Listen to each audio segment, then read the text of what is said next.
आपण पाहत आहात बागलाण वृत्तांत, खबरबात महाराष्ट्राची।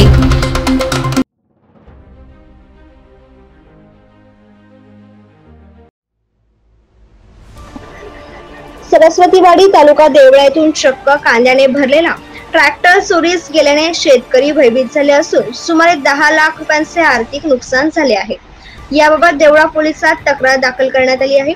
सरस्वतीवाडी येथील शेतकरी विजय जिशू आहेर यांच्या मालकीचा महेंद्र कंपनीचा लाल रंगाचा सरपंच ट्रॅक्टर क्रमांक MH41 D383 कांदा भरून चाळीत उभा केलेला असताना सोमवार दिनांक 7 रोजी रात्रीच्या सुमारास अज्ञात चोरट्यांनी चोरून नेला। मंगळवार दिनांक 8 रोजी सकाळी चाळीत पाहिले असता ट्रॅक्टर दिसला नाही। विजय यांनी याबाबत आपल्या जवळच्या लोकांना सांगितले। ट्रॅक्टरची आजूबाजूला शोधाशोध सुरू केली व देवळा पोलिसात तक्रार दाखल करण्यात आली। या घटनेने शहरात चांगलीच खळबळ उडाली असून पोलिसांनी शोध तपास सुरू केला आहे।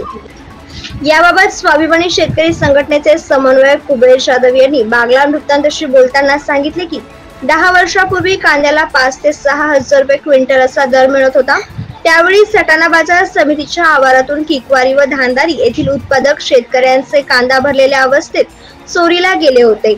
चोरट्यांनी कांदा चोरून वाहन रस्त्यालगत लावून जात होते। तसाच प्रकार सध्या सुरू आहे। तरी शेतकऱ्यांनी व बाजार समितीच्या पदाधिकाऱ्यांनी कांद्यांच्या वाहनांवर लक्ष ठेवावे व बळीराजाला धीर द्यावा। बागलाण वृत्तांतासाठी विभागीय संपादक मनोज वैद्य।